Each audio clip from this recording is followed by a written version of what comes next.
जो लोग गाय को प्रतिदिन रोटी खिलाते हैं वो कान खोलकर सुन लो।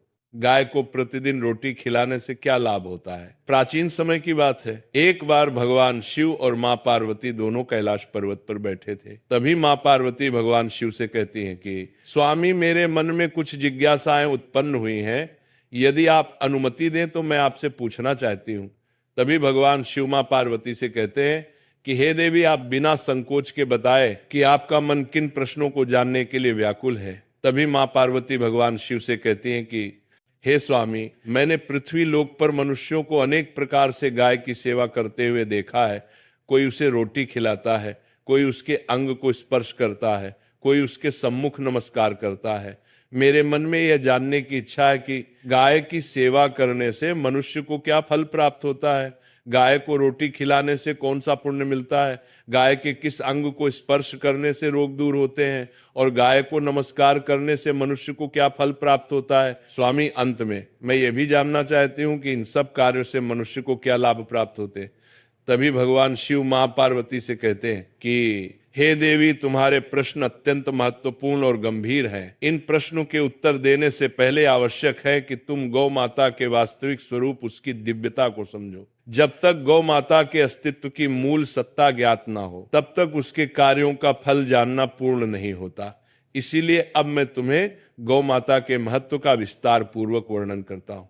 आगे भगवान शिव मां पार्वती से कहते हैं कि हे देवी, गौ माता का स्वरूप संसार का आधार है। सृष्टि के प्रारंभ में जब प्राणियों के पालन की व्यवस्था पर विचार हुआ, तब देवताओं ने यह अनुभव किया कि ऐसा कोई अस्तित्व चाहिए जो स्वयं पवित्र हो और सभी प्राणियों को पवित्रता प्रदान कर सके। उसी संकल्प से गौ ऊर्जा का अवतरण हुआ।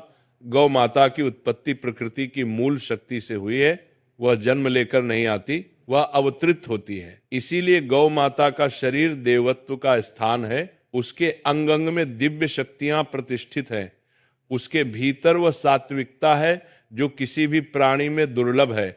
इसलिए गौ माता को पृथ्वी पर धर्म का आधार कहा गया है। उसके बिना धर्म स्थिर नहीं रह सकता और ना ही प्राणियों का जीवन संतुलित रह सकता है।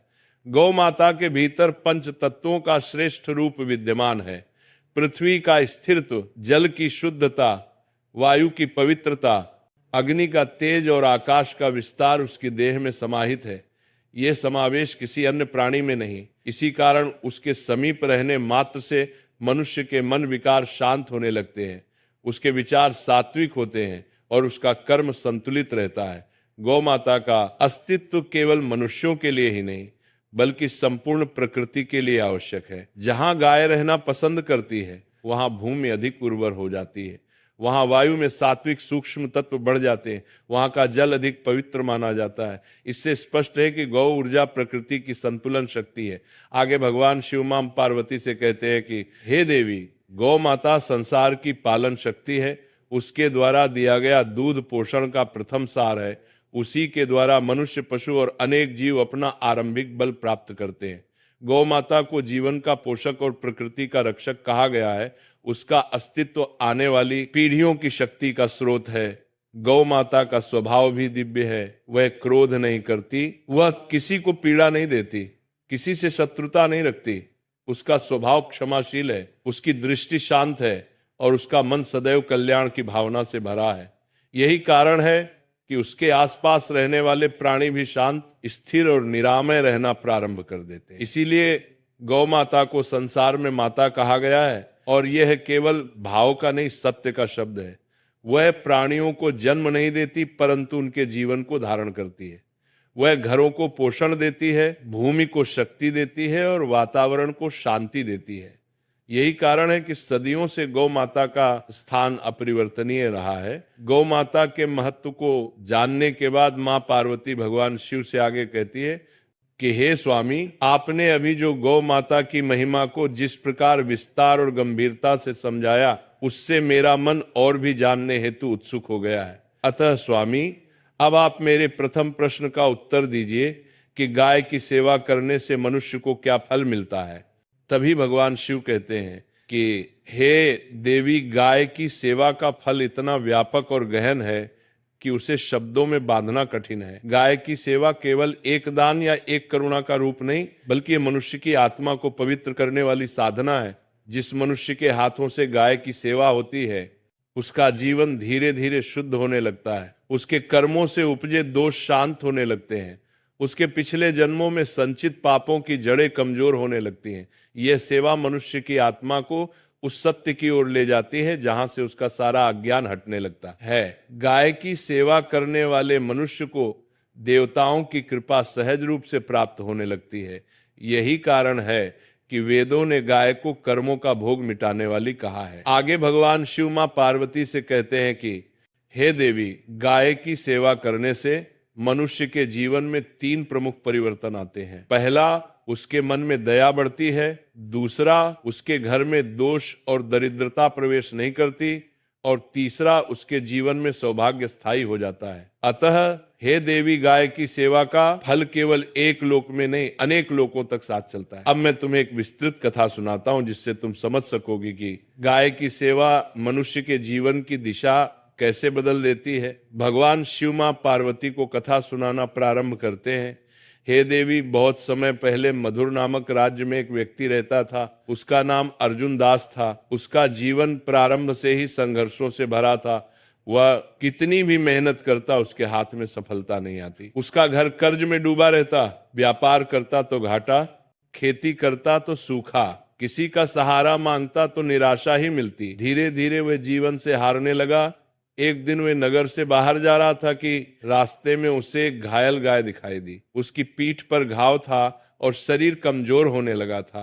अर्जुन दास के पास धन नहीं था, परंतु उसके हृदय में दया थी। वो बोला, मेरे पास देने को कुछ नहीं, पर सेवा करने का भाव अवश्य है। वह समीप के कुएं से पानी लाया, घास इकट्ठी की और उसने गाय के घाव पर मिट्टी का लेप किया और उसके पास बैठा रहा। उसी समय उस घायल गौ माता ने मन ही मन उसे आशीर्वाद दिया और कहा कि तूने मेरे घावों को छुआ है, मैं तेरे जीवन के घाव भर दूंगी। अर्जुन दास को यह आशीर्वाद सुनाई नहीं दिया, परंतु उसके जीवन में परिवर्तन शुरू हो चुका था। अगले दिन उसी स्थान पर एक वृद्ध ब्राह्मण आया और बोला, गौ सेवा करने वाले को मैं एक मंत्र देता हूं, यह मंत्र तुझे कष्टों से मुक्त करेगा। उसने अर्जुन दास को गौ सेवा मंत्र दिया और कहा कि वह प्रतिदिन गायों की सेवा करें। अर्जुन दास ने इसे जीवन का धर्म बना लिया। वह प्रतिदिन घास काटता, गायों को खिलाता, उन्हें स्नान कराता और प्रेम से उनका स्पर्श करता। कुछ ही महीनों में उसका जीवन बदलने लगा। फसल भरपूर होने लगी, व्यापार में लाभ हुआ, कर्ज उतर गया, लोग उसे सम्मान देने लगे।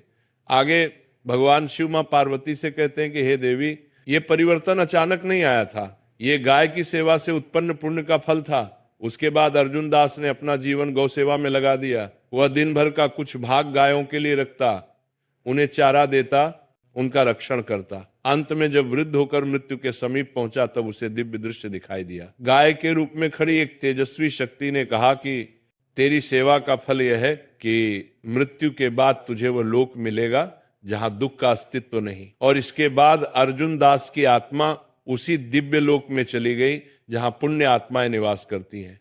आगे भगवान शिव मां पार्वती से कहते हैं कि हे देवी, ये कथा बताती है कि गाय की सेवा मनुष्य के जीवन और जीवन के बाद का भविष्य दोनों बदल सकती है। जिस मनुष्य के हाथों से गौ सेवा होती है, उसके जीवन में ऐसे चमत्कार होते हैं जो केवल भाग्य नहीं बल्कि उसके पुण्य का परिणाम होते हैं। आगे मां पार्वती भगवान शिव से कहती हैं कि हे स्वामी, आपने पहले प्रश्न का उत्तर और उससे जुड़ी कथा अत्यंत विस्तार और गंभीरता से कही। अब आप मेरे दूसरे प्रश्न का उत्तर दीजिए कि गाय को रोटी खिलाने से मनुष्य को क्या फल प्राप्त होता है।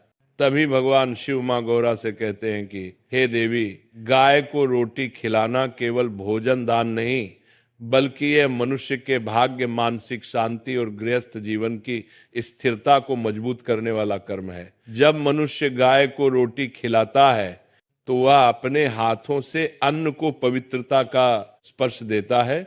गाय रोटी को ग्रहण करके उसे पुण्य में परिवर्तित कर देती है। ये पुण्य मनुष्य की रक्षा करता है, उसके घर में अन्न की कभी कमी नहीं होने देता और उसके परिवार के जीवन में सुख का संचार करता है। गाय को रोटी देने से मनुष्य को 3 विशेष फल प्राप्त होते हैं। पहला, उसके कर्मों की बाधाएं टूटती हैं। दूसरा उसके घर में अन्न और लक्ष्मी का स्थायी वास होता है, तीसरा उसके जीवन से अकाल अभाव और भूख का भय समाप्त होता है। आगे भगवान शिव मां पार्वती से कहते हैं कि हे देवी, अब मैं तुम्हें एक ऐसी विस्तृत कथा सुनाता हूं जो ये समझाती है कि गाय को रोटी खिलाना मनुष्य के भाग्य को किस प्रकार परिवर्तित कर देता है। सूर्यवंशी काल में मित्रसेन नाम का एक व्यक्ति रहता था। उसका जीवन अभावों से भरा हुआ था। उसके घर में अन्न की कमी थी। परिवार अक्सर भूखा सो जाता और उसकी आजीविका कभी स्थिर नहीं रहती। एक दिन मार्ग पर चलते हुए उसने देखा कि गाय दुबली, कमजोर और भूखी खड़ी है। किसी ने उसे ठीक से चारा नहीं दिया था। मित्रसेन के पास भी पूरा भोजन नहीं था। उसके पास केवल 2 रोटियां थीं, जिनमें से एक उसके अपने लिए थी और दूसरी अपनी पत्नी व पुत्र के लिए। परंतु हे देवी, दया जब हृदय में होती है तो परिस्थितियां छोटी पड़ जाती है। उसने सोचा मेरे पास कम है, पर गाय के पास तो कुछ भी नहीं। उसने अपनी दोनों रोटियां गाय के आगे रख दी। गाय ने प्रेम से दोनों रोटियां खा ली और उसे गहरी दृष्टि से देखा और उसी क्षण गाय उसके चारों ओर घूमी। मित्रसेन को लगा जैसे कुछ अदृश्य शक्ति उसके जीवन से बोझ हटाकर ले गई हो। इसके बाद से उसके जीवन में अद्भुत परिवर्तन होने लगे। जिस खेत में वह बीज डालता वहां भरपूर अनाज बनता था। जिस व्यापार को वह शुरू करता वह बढ़ने लगता। उसके घर में भोजन की इतनी प्रचुरता आई कि कभी भंडार खाली नहीं हुआ। धीरे धीरे वह नगर का सम्मानित व्यक्ति बन गया। लोग उससे पूछते कि तुम्हारी दरिद्रता कैसे दूर हुई। मित्रसेन मुस्कुराकर कहता कि जिस दिन मैंने भूखी गाय के मुख में रोटी डाली, उसी दिन मेरे भाग्य में नए बीज पड़े थे। एक दिन उसे सपने में वही गाय दिखाई दी। गाय ने कहा कि मैं साधारण गाय नहीं, गौ शक्ति का रूप हूं। तेरे एक ग्रासदान ने तेरे जीवन की दिशा बदल दी। जिस रोटी को तूने त्यागा था वही तेरे लिए सौभाग्य और समृद्धि का कारण बनी। अगले दिन से मित्रसेन ने नियम बना लिया कि वह प्रतिदिन गाय को रोटी खिलाएगा। उसका घर समृद्ध रहा, परिवार स्वस्थ रहा और उसके कर्मों का पुण्य उसके बच्चों को भी प्राप्त हुआ। अंत में भगवान शिव मां पार्वती से कहते हैं कि हे देवी, इस कथा का सार यही है कि गाय को दी गई रोटी केवल अन्न नहीं रहती, वह मनुष्य के भाग्य को पोषित करने वाला पुण्य बन जाती है। आगे मां पार्वती भगवान शिव से कहती है कि हे स्वामी, आपने पहले और दूसरे प्रश्न के उत्तर तथा उनसे जुड़ी कथाएं अत्यंत स्पष्ट और कल्याणकारी कही। अब आप मेरे तीसरे प्रश्न का उत्तर दीजिए कि गाय के किस अंग को स्पर्श करने से रोग नष्ट होते हैं। तभी भगवान शिव कहते हैं कि हे देवी, गाय का प्रत्येक अंग दिव्यता से परिपूर्ण है, परंतु रोगों को शांत करने की विशेष शक्ति उसकी पीठ में स्थित है। मनुष्य जब गाय की पीठ को स्पर्श करता है तब वह केवल एक जीव को नहीं छूता, बल्कि वह उस दिव्य ऊर्जा तत्व को छूता है जो रोगों को नष्ट करने की क्षमता रखता है। गाय की पीठ पर ब्रह्म तेज का प्रवाह होता है। यही तेज मनुष्य के भीतर के विकारों और रोगों को शांत करता है। गाय की पीठ पर हाथ फेरने से शरीर की रोग प्रतिरोधक शक्ति जागृत होती है, मन की अस्थिरता शांत होती है। कई रोग जो मन के कारण उत्पन्न होते हैं वे स्वतः समाप्त हो जाते हैं। गाय की पीठ मानव शरीर में प्रवाहित प्राण शक्ति को संतुलित करती है। आगे भगवान शिव मां गौरा को इसी प्रश्न से जुड़ी कथा सुनाते हैं और कहते हैं कि हे देवी, प्राचीन काल में धर्मवीर नाम का एक अत्यंत बुद्धिमान परंतु रोगों से पीड़ित व्यक्ति था। वह जन्म से ही शरीर में दुर्बल था। चिकित्सा करवाता, तीर्थ करता, तप करता, परंतु उसका शरीर स्वस्थ नहीं होता। उसके माता पिता भी अत्यंत चिंतित रहते थे। समय बीतता गया, रोग बढ़ते रहे। एक दिन नगर में एक वृद्ध साधु आया। लोग कहते थे कि वह साधु बहुत जानकार है और उसके शब्द व्यर्थ नहीं जाते। तभी धर्मवीर भी उसके पास पहुंचा। साधु ने कहा, तेरे रोगों का उपचार औषधियों में नहीं, तुझे रोज कुछ समय गाय की पीठ का स्पर्श करना होगा। धर्मवीर ने आश्चर्य से पूछा, क्या केवल स्पर्श से रोग दूर होते हैं? वृद्ध साधु बोला, गाय की पीठ में देवत्व है। जब तू उसके तेज को ग्रहण करेगा तो तेरे विकार जड़ से समाप्त हो जाएंगे। धर्मवीर ने साधु के वचन स्वीकार कर लिए। अगले ही दिन से वह गांव की गौशाला में जाने लगा। वह गायों की सेवा करता, उनकी पीठ पर हाथ फेरता और कुछ देर उनके पास बैठता। कुछ ही दिनों में उसके भीतर बड़ा परिवर्तन होने लगा। पहले उसका मन शांत हुआ, फिर उसे नींद आने लगी, फिर उसका भोजन पचने लगा, धीरे धीरे उसके शरीर से दुर्बलता दूर होने लगी।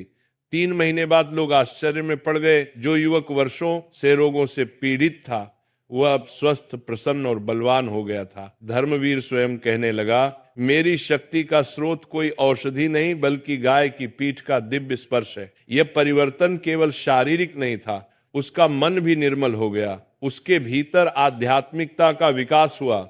उसके जीवन में कई सफलताएं आने लगी। कुछ ही वर्षों में वह नगर का सबसे प्रिय, बुद्धिमान और सदाचारी पुरुष बन गया।